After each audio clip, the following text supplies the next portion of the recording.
Okay guys, welcome to Safe Zone Entertainment Interview with a Biker. We're outside, lots of traffic, you can hear that. Today, being in Alberta, and it's still winter, it's March, not a lot of bikes are on the road today, but what we did find is a Ural. Everybody's intrigued about the Urals because they will go anywhere. We found Andy here, who happens to own the Ural that you're going to see in a few minutes here. And you know what? Andy's agreed to come out and talk to us today about his bike. So Andy, tell me about your Ural.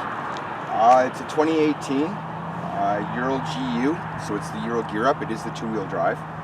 The difference between the Patrol and the gear up is basically the size of the gas tank. Okay. Did it have a bigger gas tank then, or? Yeah, a ton of different options that you can do with them. I don't even know where to start with that. But they're all pretty much unique. Every single one is different to the individual rider. However, they all came from the exact same place. All right, and they are all Russian, right? They're all Russian. Built in Russia. All from a little town in Ural Russia. Okay, so I have to ask you this because every one of us, I've got a name for my bikes. Does your bike have a name? Ivana. Ivana. Good Russian strong name. You know what? What's your most memorable moment about this bike that you've had so far on it? Getting stuck. You've gotten stuck, eh? Oh yeah. Oh yeah.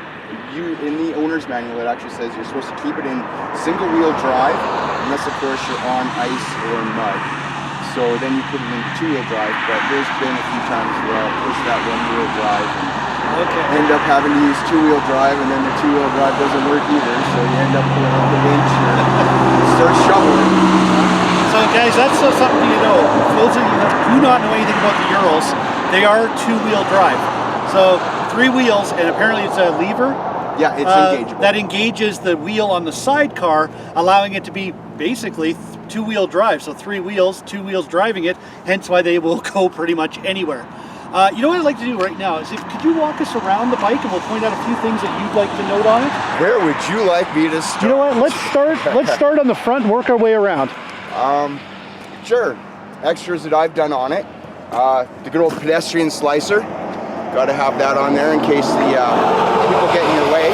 This is the license plate, and it actually describes what the bike is. It's an expedition package. 2018 is the year, and it's a gear up. So it has the package that's on it, the year, and the model of the actual Ural itself. The winch, which of course I have. Don't see that on a lot of bikes, guys. That is a winch. This is an actual additional piece as well for the gear up, so I did get the matching fairing as well. Okay. Spotlight is in addition. The luggage rack is in addition. These lights came on it. There are fog lights. That's really bright, this one. This is an addition. All of the soft pouches that you see, I've added myself, so they're all additions as well. The ammo box is an addition. The step up is an addition. I've upgraded my shovel from a collapsible to a solid. Okay, I noticed, so being 2018, it's now got the disc brakes and stuff? Yeah. I've also got the expedition package on mine. So I've got the engine skid plate. I've got a skid plate underneath the actual... I wonder if we can get down there for this. We'll take a look. The bike itself. See what we see.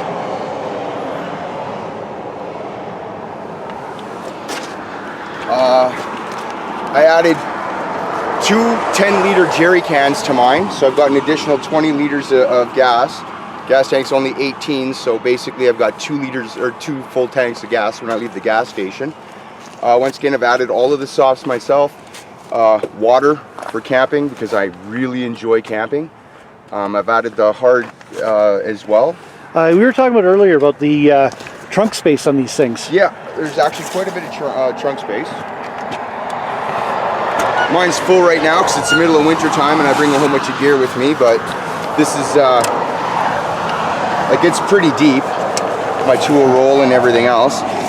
Extra blankets and all my other neat little stuff that I take with me. I actually do all of my riding usually is done with my dogs. So I've got leash mounts for my dog. Okay. So they don't come out, don't jump out of the sidecar or anything else. Added the back bumper. The trailer hitch naturally came with the winch. So this was an add-on as well with the winch that I got. additional hard bags. So you're not lacking for storage. No, when I go camping, it's quite funny because I'll bring a heated tent with me and everybody's like, oh, you got a heated tent and you're motorbike camping. What's the coldest you've ever gone out camping with this? Coldest I've gone camping because I bring my dogs. Nighttime low of about -5, daytime high of about +5. Okay. The coldest ride I've been on was -17 when I went to the motorcycle show. Nice. And you do a lot of back road, like off-road type? I do, yeah. I've done the Smith Dorian that's in the area, and I've done the Powder Face. Okay. So those are both in the area that I really enjoy doing. And is this your first? This isn't your first bike. You've been riding for a while, I take it. Oh, I've been riding for about 35 years. Okay. And is this your first Ural though? This is my first Ural. So what brought you to buying a Ural? Because they're a very, very specific bike. I live in Canada, so we have winters, and I was tired of parking my Honda for 6 months out of the year, and then riding that, and then sitting there during wintertime twiddling my thumbs, wishing I could go out for a ride. Well, two-wheel drive, everybody complains about not riding, and I'm out in the parking lot doing donuts. Nothing better than that. Some other things that I've done to mine, as you can tell, I kind of added a backrest. Okay. This is actually the seat off of a Harley Davidson top seat. Okay. So it's actually a Harley Davidson seat. I've done all of the bark busters and the dash, and I've got a stereo attached to it and cup holder, and it's basically like a convertible car almost. Wow. Yeah, there is a lot of stuff on this. And they're a very rugged looking bike. It's, as you can tell, I mean, it doesn't have small components on it. No. Obviously not a speed demon bike. No, it tops out at about 104. Mine's a little bit heavier than most, and if I'm going into the wind with all of the wind, with the fairings on and everything, I'm going about 95. Wow.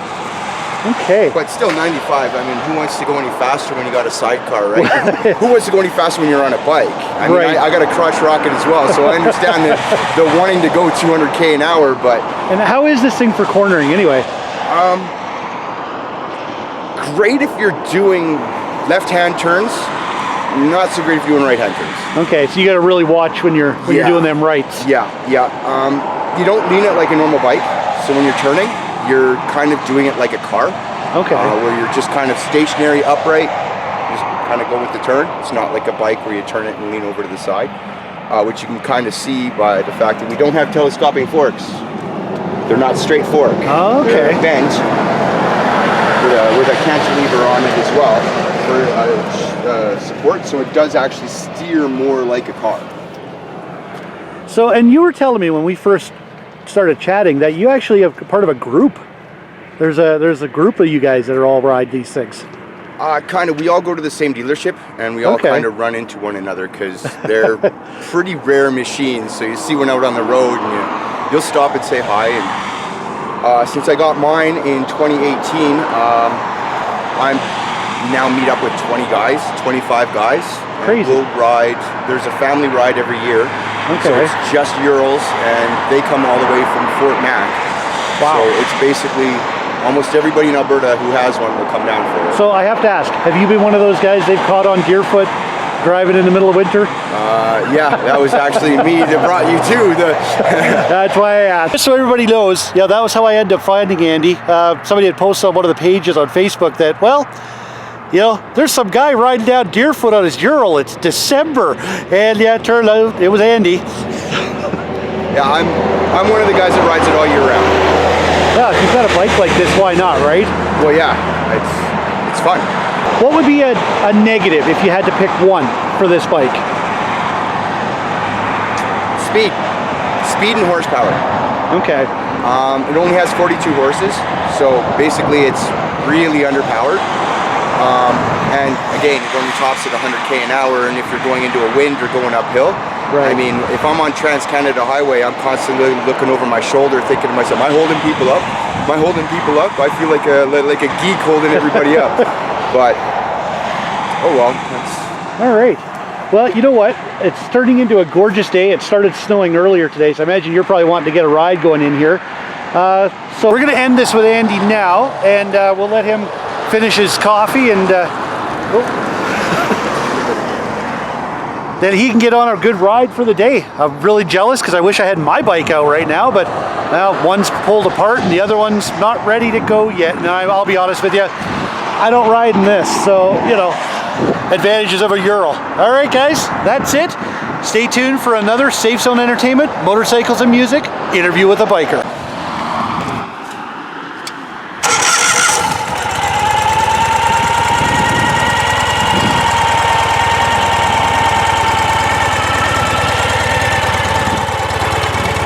Wider than a Harley too, eh? Very much so. I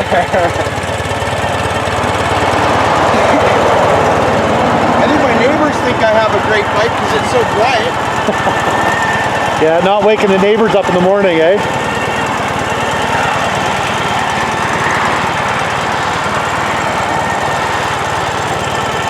Here, let me do this with you.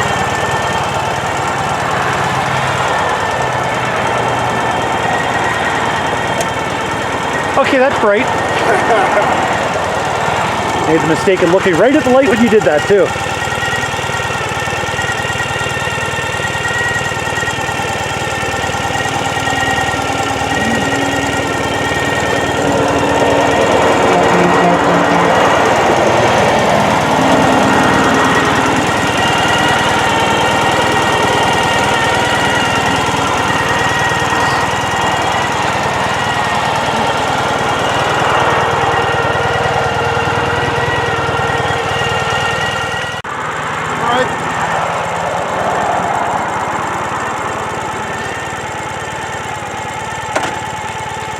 All right, I'll talk to you guys later. You betcha.